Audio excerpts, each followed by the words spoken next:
Voyons donc.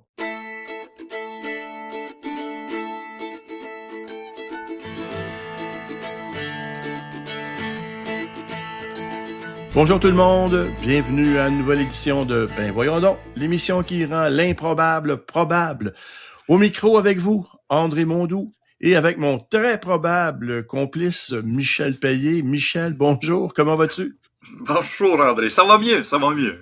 Oui, la semaine dernière, tu étais hors service, si je peux dire. Oui, c'est ça, j'ai eu une baisse de, une baisse de régime assez importante, ce qu'on appelle communément une grippe d'homme. Ah, Donc, mon Dieu, c'est épouvantable. Comment vas-tu? Es-tu correct? As-tu besoin de support, soutien psychologique? écoute, j'ai dormi 28 heures par jour. Puis, Je suis mal placé pour faire des jokes parce que je suis souffreteux et feluette. Là. Moi, c'est comme, oh, à moi, ma garde, je me meurs. Dès que j'ai un petit coulement nasal. Tu sais. Moi de même. Puis là, ben, justement, avec ma blessure au poignet que j'ai eue cet été, ben, j'avais plus de misère à me moucher. Ah ben oui, effectivement. Et à signer des papiers importants, notamment. À signer des papiers de la main gauche. Fait que là, T'as-tu signé les papiers dans ton état de stupeur grippale? T'as-tu signé les papiers que t'es pas sûr? Je me rappelle, c'est vrai, je me rappelle vaguement que ma conjointe est venue me voir avec des papiers d'assurance, je crois. Ah ben voilà, je voulais que tu sois assuré que t'allais guérir, j'imagine. Oui, exactement. En tout cas, j'ai signé beaucoup de choses. Je sais pas si c'est de la main gauche, ça serait valide. Tu pourrais invoquer un obscur règlement médiéval de 1210. La main gauche, c'est la main pas bonne. C'est la main du diable. Oui, les pauvres gauchers, gauchères, on empathise avec vous. Il y a toutes sortes de règlements, j'allais dire forfelus, mais des fois carrément fuckés. Et apparemment que tu as mis le nez là-dedans cette semaine. Oui, j'ai mis le nez dans ça. Suite à... j'ai vu encore un article concernant les piscines au Québec, là, les règlements de piscine puis de clôture. Puis bon, c'est quelqu'un qui a une headset de 10 pieds tout le tour de sa cour, c'est pas suffisant, ça y prend une clôture de 6 pieds, puis en plein de règlements, même si le gouvernement a prolongé, je pense, l'application de sa nouvelle loi, je pense d'un an ou deux, même 2 ans. Mais il y a certaines municipalités qui sont un peu... qui poussent un peu leur chance en essayant de mettre cette loi-là immédiatement. Puis là, j'ai commencé à regarder, y a-t-il d'autres règlements municipaux qui existent, qu'on pourrait considérer comme un peu farfelus. Là, j'ai remarqué que à Beaconsfield, qui est quand même pas si loin, là, c'est pas Tombouctou. À banlieue ouest de Montréal. C'est ça. Donc, à Beaconsfield, il est interdit d'avoir 2 matériaux de revêtement extérieur à ta maison, 2 matériaux différents. Tu sais, tu peux pas faire briques et bois ou vinyle et métal ou tu sais, il y a des pour uniformiser lorsque les gens font des rénovations, ben c'est tout de la brique ou tout du bois. J'ai trouvé ça un peu surprenant. Alors, celui-là, ça... Excuse-moi, Michel, mais pas si surprenant que ça, parce que moi-même, j'habite dans la ville de... Et je refais mes fenêtres, et puis ça a été quand même... Tu aurais pu croire que, regarde, c'est ce qu'il y avait avant à peu près, là, tu sais. Non, quel matériau, puis avoir moins des photos, puis ce qu'il y avait avant, D'autant plus que les années s'écoulant... notre maison a été déclarée patrimoniale comme ceux du quartier parce qu'ils datent maintenant ils ont franchi le cap symbolique des 100 ans. Donc, on n'est pas capable de faire... Bon, je peux comprendre aussi qu'on veut faire harmoniser l'esthétique, on veut éviter les excentricités, mais je peux te dire, le comité 1, comité 2, comité 3, tu sais, puis à chaque fois, money, faut casquer le permis, le ci, le ça. Alors bref, ce que je pensais à l'être, puisqu'on refait nos fenêtres, nous, d'ailleurs, juste avant l'émission, j'ai reçu le courriel, Michel, le 14 septembre. Oui! Ben, c'est parce que c'est pas juste une fenêtre, là, c'est toutes les fenêtres de la maison, ça fait au-dessus de 35 ans, elles sont plus que dues. Okay. Donc, la douloureuse le sera pas seulement financièrement, j'ai l'impression. C'est gros projet. Il est trop gros, mon goût. Bon, autre règlement sur lequel t'es tombé, là. Oui. Rends-moi espoir, là. en Alberta, il y a une ville qui s'appelle Taber. T-A-B-A-R, je sais pas comment le prononcer en anglais, Taber. Je crois que la ville voisine, c'est Nacle. Ils pensent de fusionner les deux villes. Tabernacle. Fait que, donc, à Taber, Tabor, en Alberta, il est interdit de blasphémer en public. Ah ben, Tabernacle, c'est le cas de le dire. C'est interdit de blasphémer à Tabernacle. Et également, il est interdit d'avoir une réunion de plus de 3 personnes entre 11h le soir et 7h le matin. Plus de 3 personnes. Donc. Que ça soit en public, mettons dans un parc ou sur la rue, ou en privé, dans ta cour chez toi. Peut-être que dans la maison, là, ils vont pas jusque-là, mais tu sors d'un restaurant ou tu es allé prendre un verre avec des amis, puis 2 couples, tu sors à 11h15, les 2 couples, vous avez pas le droit de marcher ensemble sur le trottoir. Il y a combien d'habitants dans la ville de Tabernacle? Je ne sais pas, tu sais. Mettons qu'il y a 6 habitants, ben là, ils n'ont pas le droit de se réunir. Mais mettons que le conseil municipal de 6 personnes. Ils ont peur d'un putsch, là, tu sais, 4 personnes se présentent au conseil de ville. T'es dehors, toi. Idéal. T'as pas le droit. En tout cas, les épluchettes de blé d'Inde, ils vont les faire dans le jour. Tu sais, le party le soir, il y en aura pas beaucoup, là, tu sais. Exact. À Souris, à l'île du Prince-Édouard, il est interdit d'avoir des bonhommes de neige de plus de 30 pouces de haut ou sur 116 cm. 30 pouces, c'est un petit peu moins d'1 mètre, là. C'est pas beaucoup, là, vraiment, là. Et ça serait suite à un accident, une automobile là, qui aurait frappé un bonhomme de neige à un moment donné.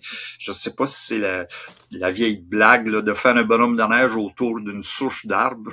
D'une bonne fontaine. Puis moi, c'est ça, puis que l'auto s'est encastrée. Je ne sais pas si ça vient de là. Faut poser la question, quels étaient les motifs du conducteur ou de la conductrice pour démolir un bonhomme de neige possiblement fait par des enfants innocents, n'est-ce pas? Ouais. Qu'a fait le gouvernement? Je ne sais pas qu'est-ce qu'il y a. Bonhommes de neige! Ensuite, à Oshawa, en Ontario, t'as pas le droit d'avoir d'animaux exotiques. Ça, c'est comprenable. Mais ils font la liste là, des animaux spécifiquement exotiques que t'as pas le droit. Alors, t'as pas le droit de kangourou, de tigre, de crocodile, de serpents de plus de 3 mètres et d'insectes venimeux. Bon, OK. Ce qui veut donc dire que éléphants, zèbres, lions, panthères noirs sont moi qui voulais avoir un éléphant et des nageurs à Oshawa. Les autres, ils ont le droit, mais les autres animaux n'ont pas le droit. Et en plus, à Oshawa, il y a un règlement vraiment spécial, c'est que il est interdit de grimper aux arbres. Ah bon? Alors, les chats sont vraiment des terroristes, je comprends bien là-bas, là? Exact. Puis, des gars de l'hydro, ils ne peuvent pas les réparer. Les poteaux, ils ont seulement 6 pieds de haut à hauteur d'homme. T'appelles les pompiers. Mon chat est dans l'arbre. Ah, il va mourir là, ma petite banane, il va pas rien faire. Il va descendre par lui-même. C'est ça. À Kanata, en Ontario, il est défendu de peinturer sa porte de garage violet. Ah bon? La couleur, tu as le droit rose fuchsia, multicolore, mais pas de violet. Ça a l'air d'un caprice municipal, non? Ils disent pas pourquoi? Ou... Non, c'est juste violet, défendu le violet. Parce que nous, on a un cas dans la ville où j'étais, où quelqu'un avait... il y avait une boiserie là, sur le côté de la maison. Oui. Il a mis ça d'un rose vif et ça détonnait. Ça avait créé tout un émoi. Puis je pense que ça a duré une couple d'années, mais là, ça a été repeint normalement. Là, mais je peux comprendre qu'il y a un équilibre à faire entre l'harmonie visuelle et les libertés individuelles, mais cibler une couleur comme ça me semble un peu bizarre. C'est un peu... Peut-être qu'ils ont eu des problèmes dans le passé, je ne pourrais pas te le dire. À Halifax, en Nouvelle-Écosse, Halifax, il est interdit de siffler et de chanter dans la rue. Tu te promènes En sur le même temps, trottoir. ça doit être difficile aussi. Alors, tu Ça te expliquerait promènes. que Roger Whittaker s'est jamais rendu là. J'ai jamais été en spectacle à Halifax. Alors, défense de siffler ou de chanter dans la rue.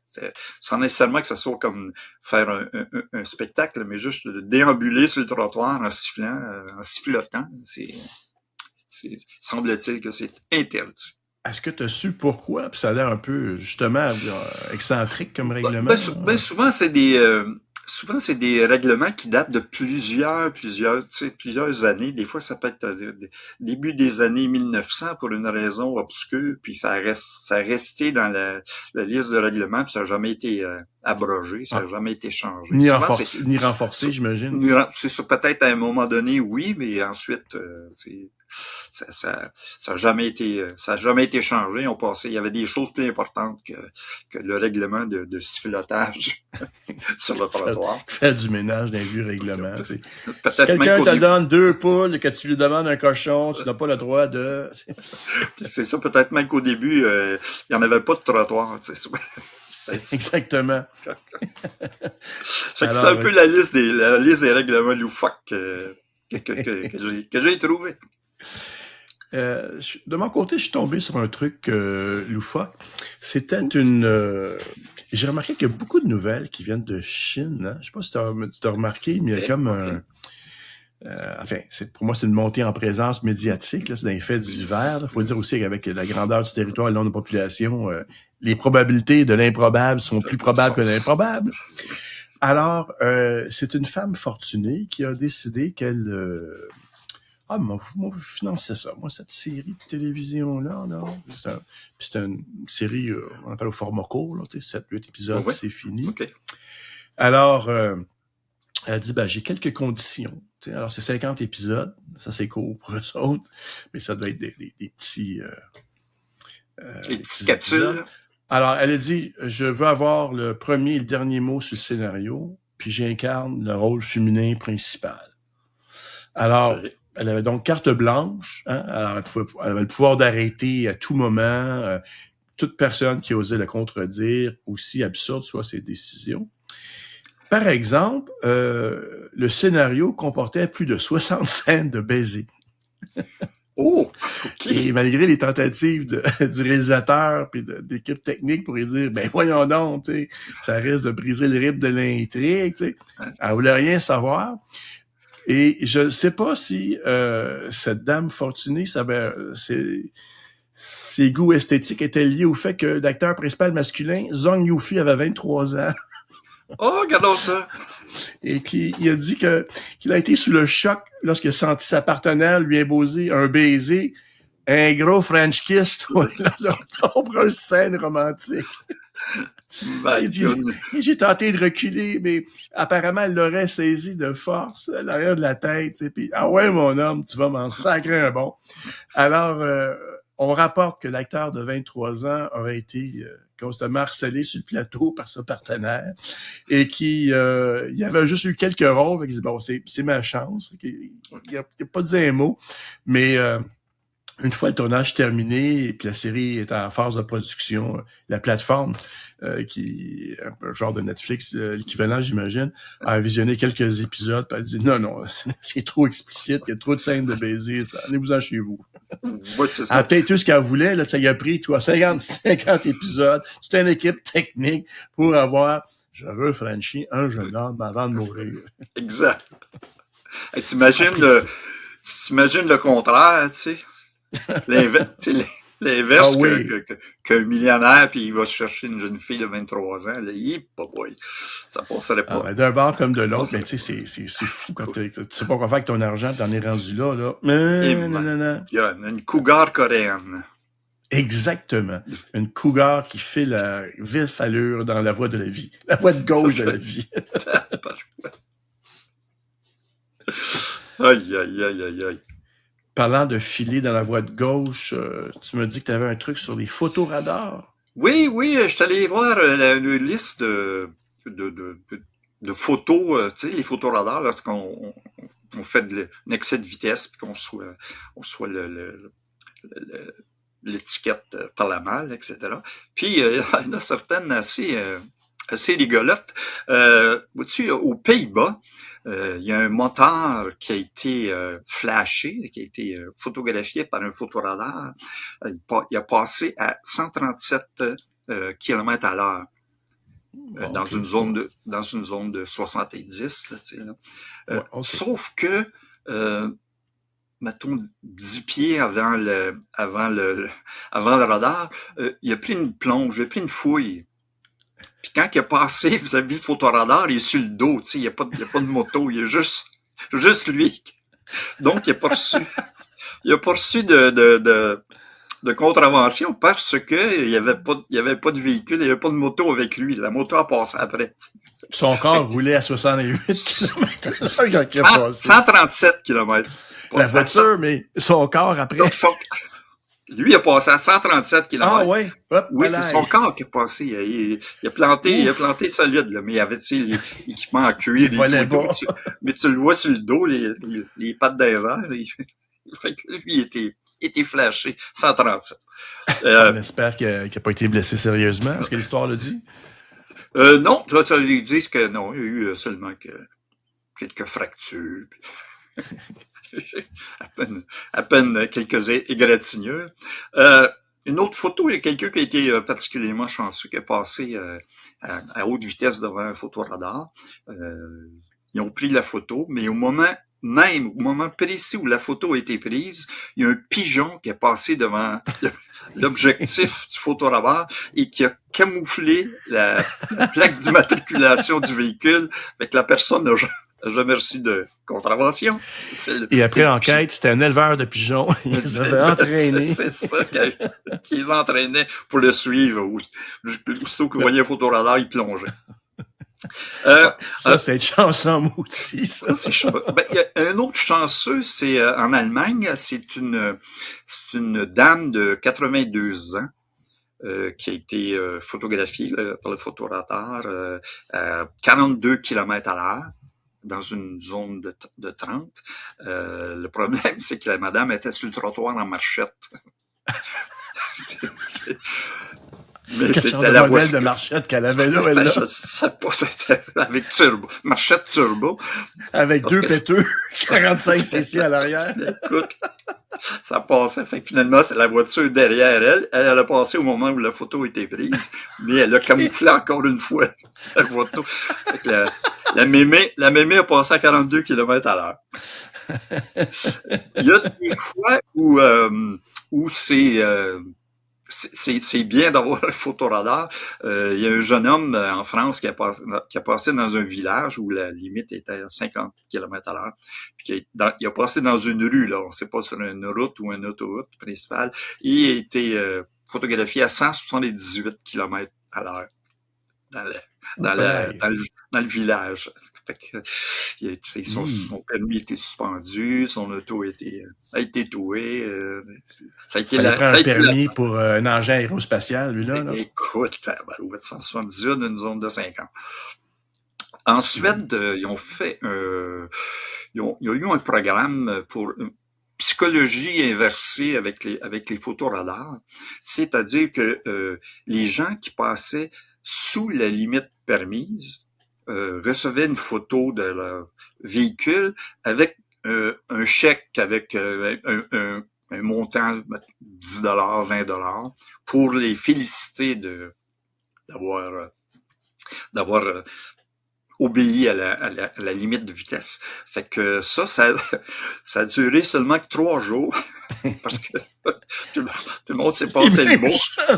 Et là, il y avait une file d'attente en avant du photoradar. Puis la moyenne de vitesse enregistrée par ce photoradar a baissé de 35 km à l'heure en moyenne à 25 en 3 jours. Fait qu'ils ont arrêté ça. Ils ont arrêté le hey, on va aller au restaurant, on va prendre 3 fois la même rue ici, on va être correct. Écoute. Oui, c'est ça. Ben là, parlant de restaurant, je crois que toi, t'as déjà des informations concernant des restaurants. Tout à fait. Je devais avoir faim lorsque j'ai fait mes recherches. Je me disais, tiens, ce genre de plat. Alors, écoute, le Lindut Country House, n'est-ce pas, est niché au cœur de la très pittoresque campagne anglaise, n'est-ce pas? Okay. Et bon, alors c'est un manoir anglais d'exception, nous dit-on.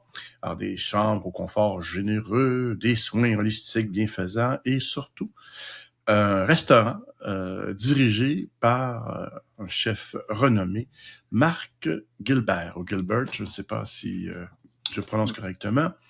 Et un des plats vedettes de l'endroit, c'est l'extraordinaire pudding au chocolat. Okay. Alors, ce pudding que l'on qualifie de divin et de chef-d'œuvre est élaboré à partir de 4 variétés de chocolat belge d'exception, minutieusement façonnés pour reproduire la forme des célèbres œufs Fabergé.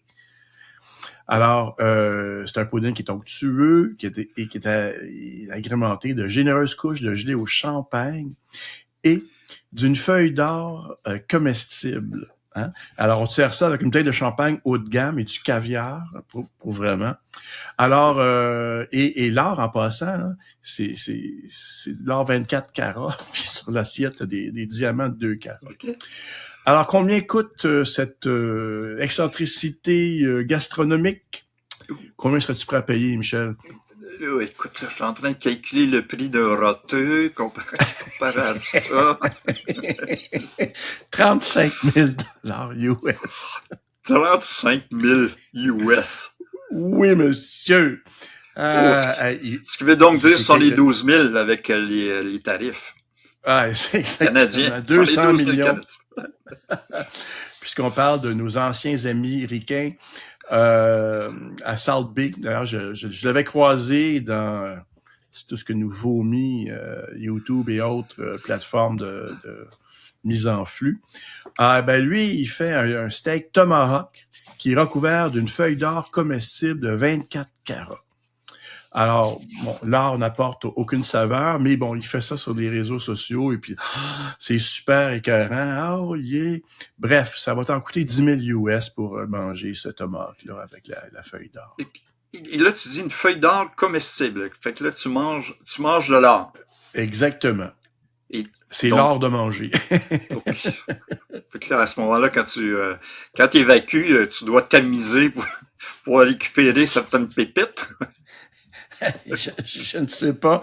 Alors, j'ose même pas penser à Goldfinger. Écoute, si tu vas à New York, il y a un établissement célèbre, Serendipity, qui offre une coupe glacée qui se compose là d'une glace de Tahiti infusée à la vanille de Madagascar, recouverte d'une feuille d'or comestible, seulement de 23 carats. Bon, OK.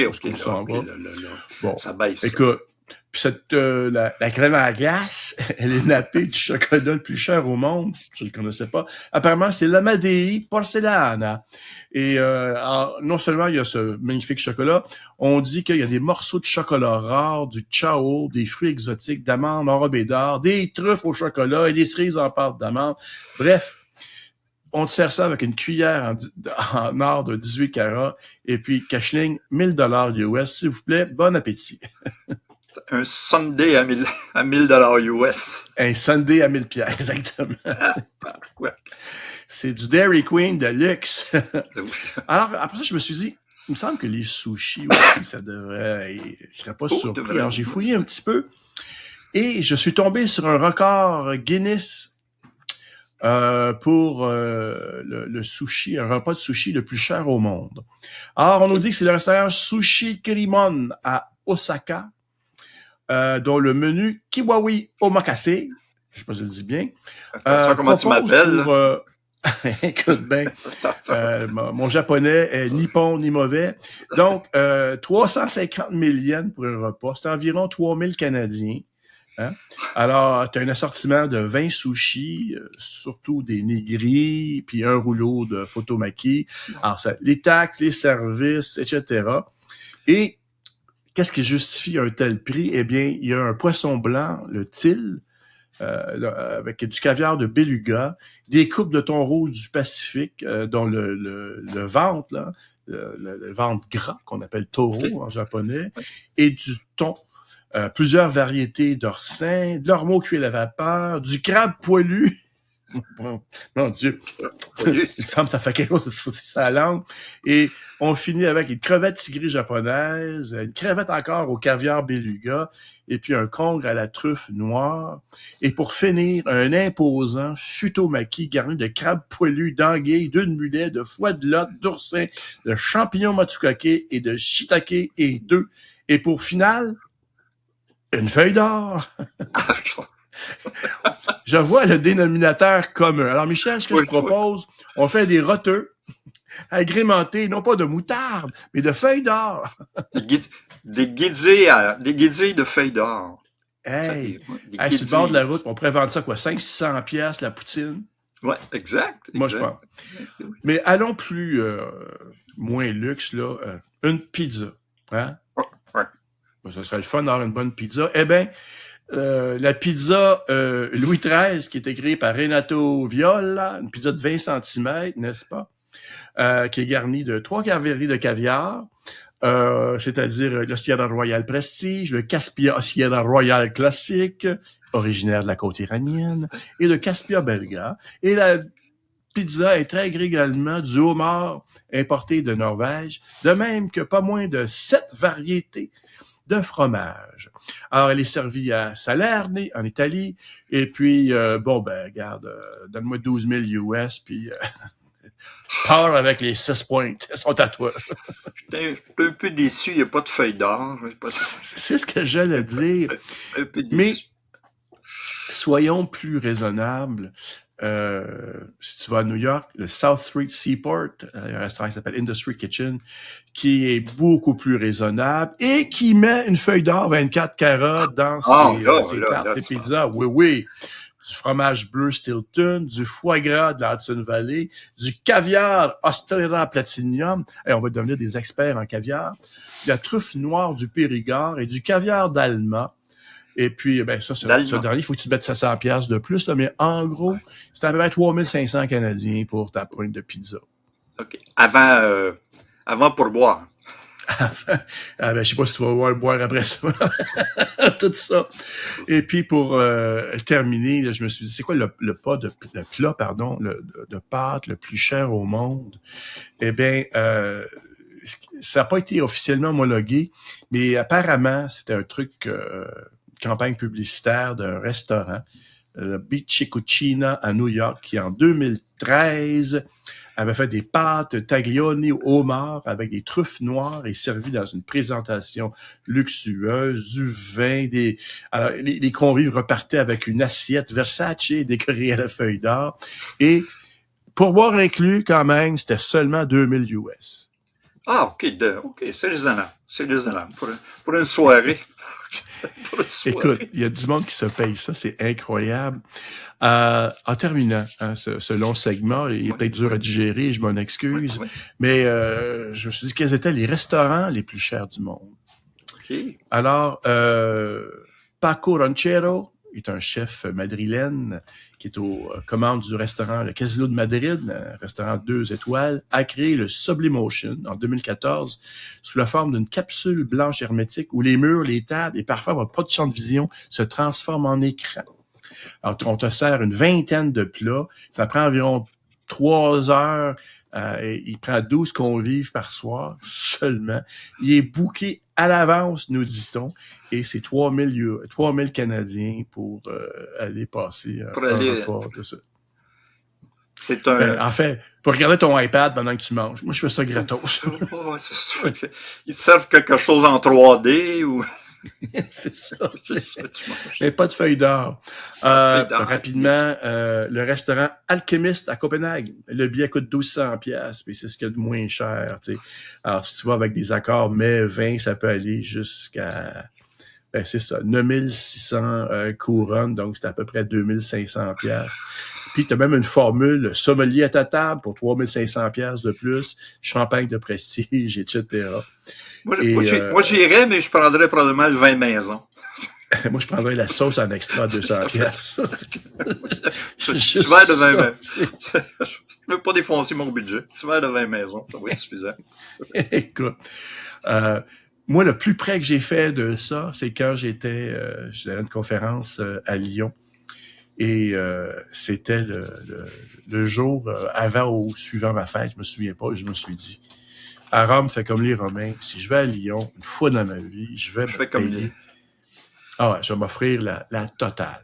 Okay. Alors, je rentre là, je pense que c'était le restaurant de monsieur Laurent Régal. Non, je suis pas sûr du nom parce que mais régalé, je le fus. Alors, ce tout petit restaurant, j'arrivais, il y a personne, bon, m'assois, bon. Et puis là, je vois le grand jeu. Elle dit, monsieur, je dis, écoutez, c'est mon anniversaire, je veux, amenez-moi des plats, l'alcool qui va avec, la totale. Parfait, monsieur. Et puis là, j'ai bien vu que il y avait 2 personnes pour me servir, un jeune et un plus âgé, des gants blancs. Il y avait aucun plat qui sortait de la cuisine qui s'arrêtait pas à 2 stations pour s'assurer que, premier plat arrive, tu sais, 4 petits pétangs, puis une petite traînée. Je dis, bon, moi, t'as dit qu'elle m'a sorti de là, m'a trouvé 4 roteux après. Ben, je peux te dire que 6-7 vagues successives après, tu sais, c'est comme, j'en peux Okay. plus. Là, le chef qui arrive, il dit, c'était pour votre anniversaire, je vous ai fait un petit biscuit, ça, c'est l'entremet. Tu sais. Il arrive à la fin, puis il arrive à un moment donné, il me sert du fromage bleu, mon père aimait ça, mais moi, pas capable. Alors, je lui dis, écoutez, ah non, le bleu. Ah, écoutez, je suis d'Auvergne. Non, non, non. Il me revient. Il m'a fait cuire des petites biscottes à l'ail avec la confiture, du miel. Il dit, écoutez-moi ça. Tu sais, puis ils savent mélanger les saveurs. Hein. Les saveurs. C'était délicieux. Après ça, il arrive avec des chocolats. Là, je suis plus capable. Puis il me regarde et il me dit, mais monsieur, c'est ma spécialité. Insulte-moi pas. Écoute, on dit que le silence après les dernières notes de Mozart, ça reste du Mozart. Ben, je peux te dire que mes premiers pas en dehors du restaurant, j'étais encore dans... T'es encore dans le... Oui. Et au final, bon, à cette époque, ça n'avait pas été si pire que ça. Tu sais, je te dirais que c'était peut-être, je sais pas moi, 250 pièces. C'est la seule fois dans ma vie que j'ai payé aussi cher. J'ai pas regretté, parce qu'après la suite, on avait été invité par le bureau de la commissaire à la vie privée qui était représentante. Alors, j'ai pu faire l'expérience d'un bouchon. Tu sais. Alors, j'ai eu 2 belles expériences culinaires.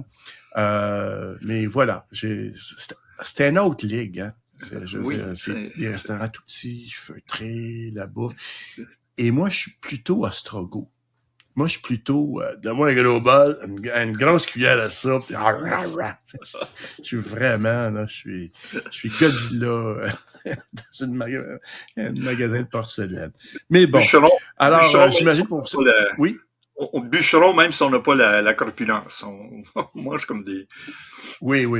Ben, écoute, je sais pas si un bûcheron pourrait se payer, se payer ça. Est-ce que le bûcheron pourrait se payer un bouchon à Lyon? Est-ce que le vol serait une tentative de ramasser des ça pourrait aider, parce que là, tu parlais tantôt de mets italiens et tout. Le 21 août, ce qui veut dire tout dernièrement, le 21 août dernier, ça l'a fait 115 ans. 3 jours. Oh!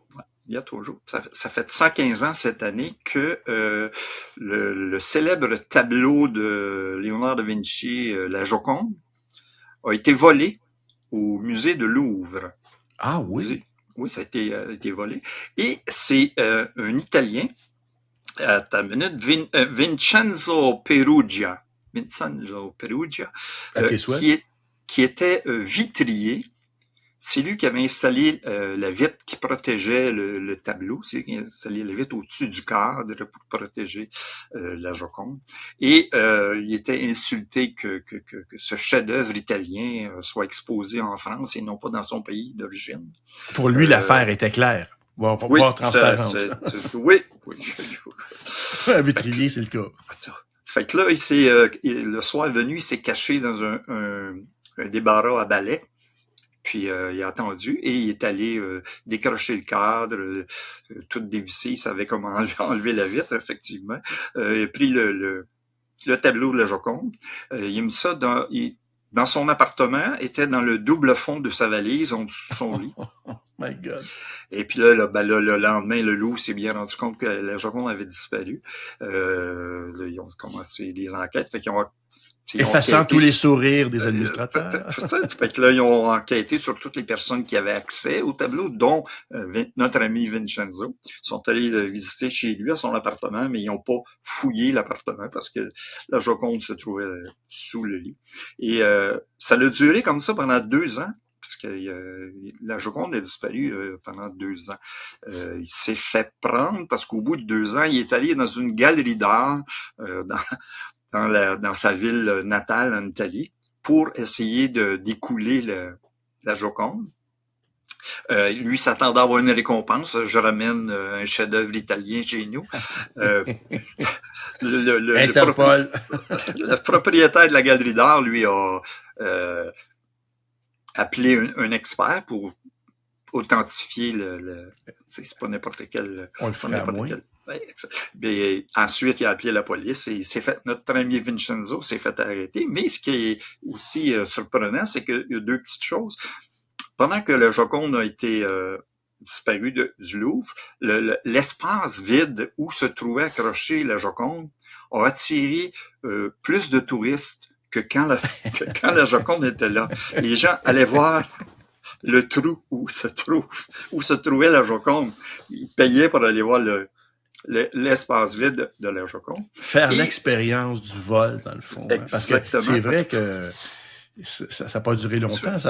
2 ans. Il aurait pu charger un pudding à 35 000 $. Là. La Joconde volée, ça valait bien au moins 5-10 000. Et puis, il y a 2 personnages de ce temps-là qui ont été interrogés. C'est Guillaume Apollinaire le poète, et Pablo Picasso. Le peintre Pablo Picasso, parce que ils ont été trouvés en possession de 2 statuettes, des statuettes qui avaient été volées au Louvre précédemment, quelques années avant. Ils ont été accusés de recel. Ils ont payé des amendes, mais ils ont été également interrogés à savoir s'il y avait quelque chose à faire avec la Joconde. Fait que j'ai trouvé ça intéressant. Pablo, mon petit coquin. Eh ben oui, hein. C'était pas si abstrait que ça, son plan. Non, puis là, un autre type de vol qui est un peu moins artistique, un peu moins international. Ça s'est passé en 1840 et 1890, une période d'environ une cinquantaine d'années, 40-50 ans. Ça s'est passé au Québec. Il y a une série de vols de cadavres. Des cadavres qui disparaissaient. En 1843, ils ont trouvé le cercueil vide du sergent Campbell Cameron. La fosse, il avait été déterré, le cercueil était ouvert et ses habits étaient éparpillés il avait déposé les habits sur le cercueil et le corps était disparu. Fait que là, ils ont fait des enquêtes. Ils ont retrouvé le corps, mais il était complètement dépecé, morcelé, etc. Quelques années plus tard, en 1858, à ce moment-là, c'est la veuve du capitaine Spillane. Sûrement que c'est seulement il y a eu un petit scandale parce que c'était seulement des personnes anglophones. La veuve que son corps est disparu quelques jours après son décès, parce qu'elle se trouvait à ce moment-là à la morgue de l'hôpital général de Montréal. Et quelqu'un, quand il est allé vérifier dans le tiroir en question, a vu que le corps a été remplacé par des bûches en bois. Il y a des gens qui ont fait, il y a une foule qui s'est présentée à l'hôpital, puis que bon, ils ont fait des protestations, etc., etc. Fait qu'ils ont retrouvé, il y a eu de l'indignation. Fait qu'ils ont retrouvé, il y a quelqu'un qui a envoyé une lettre là, pour dire, OK, allez à tel endroit et vous allez retrouver le corps de Madame Spillane. Et ils ont retrouvé son corps au coin de Guy et Sainte-Catherine. Après le passage dans l'autobus 52. Ça, c'était en 1858. Ils ont déposé le corps au coin de la rue. En 1871, à ce moment-là, le summum, c'est que c'est le corps de 2 religieuses catholiques qui sont disparues.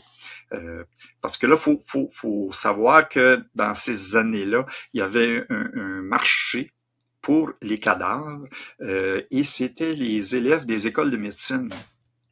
Ils fournissaient ça comme surtout l'université McGill pour pratiquer les dissections sur les corps, pour étudier l'anatomie humaine, etc., etc.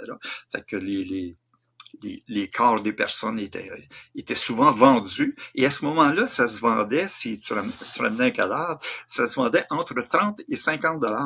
Ce qui équivaut aujourd'hui entre 1200 et 2000 $ le corps, ce qui était quand assez même pour une pizza à New York. Assez lucratif. Fait que ça a duré pendant une 50aine d'années. Il y a eu plusieurs corps là, c'était surtout les corps de personnes non réclamées là, qui se retrouvaient dans ces choses-là, mais quand il y avait des personnes un peu plus connues là, il y avait de la difficulté. On a eu la même chose en France, effectivement. Les cadavres servaient pour disséquer les écoles de médecine. Et évidemment, à un moment donné, on est venu qu'à mettre des barrures, des serrures sur les tombeaux pour se faire piller. Parce que souvent, les gens étaient enterrés avec leurs bijoux. Mais alors, l'État a dit, ben là, on va arrêter ça. Donc, on va seulement faire nos expériences, notre apprentissage médical sur le corps de personnes qui n'ont pas été réclamées. Donc, la plupart du temps, des itinérants. Alors, c'est comme ça, par exemple, que ils ont établi différentes normes. Tu sais, c'est quoi la grosseur d'un corps, d'un cœur, de ci, de ça. Et plusieurs années après, pour ne pas dire 2 siècles après, les gens regardaient le terrible syndrome les bébés les nouveau-nés qui meurent soudainement, qui était absolument épouvantable pour les parents. Et on a dit, finalement, leur glande thyroïde est plus grosse. Donc, on s'est mis à proposer même des traitements à rayon X avant de se rendre compte que c'est du cancer. Finalement, il a fallu attendre, dans les années 70, avec Anne Sellier, le fameux médecin de l'université McGill, notamment, qui travaillait sur le stress. Et qui avait indiqué que le stress avait des effets, pas juste mentaux, t'es donc bien énervé, Farnat. Non, il y a le stress des athlètes, ça. Et que, attention, ça faisait augmenter la glande thyroïde. Alors, on retourne au 18e siècle, quand ils ont normalisé. On peut imaginer que les itinérants avaient des vies stressantes. Donc, la grosseur de la glande thyroïde n'était pas normale, entre guillemets. Okay, alors, donc, la moyenne était faussée. Là. En fait, c'est le propre. Hein, je veux pas faire d'épistémologie, là, mais toute vérité est tissée à même le contexte socio-historique dans lequel elle émerge. Tu sais, c'est pas quelque chose d'un air. Alors, on n'est pas en train de dire que tout est relatif, mais c'est jamais entièrement objectif parce que c'est toujours ici, dans le monde, que ça se passe. Donc, notamment, avec les cadavres. Donc, cadavres exquis, pour faire le pont avec nos restaurants. Oui, c'est ça. Michel, c'est tout le temps que nous avions à consacrer. Je dois dire que nous faisons relâche 2 semaines de vacances, puis c'est la fête du travail. Et puis, on va se le dire, Michel, on est un peu embarrassé lorsqu'on sort de se faire harceler par des foules d'admirateurs. C'est pire que les Beatles. Vraiment, moi, je suis plus capable.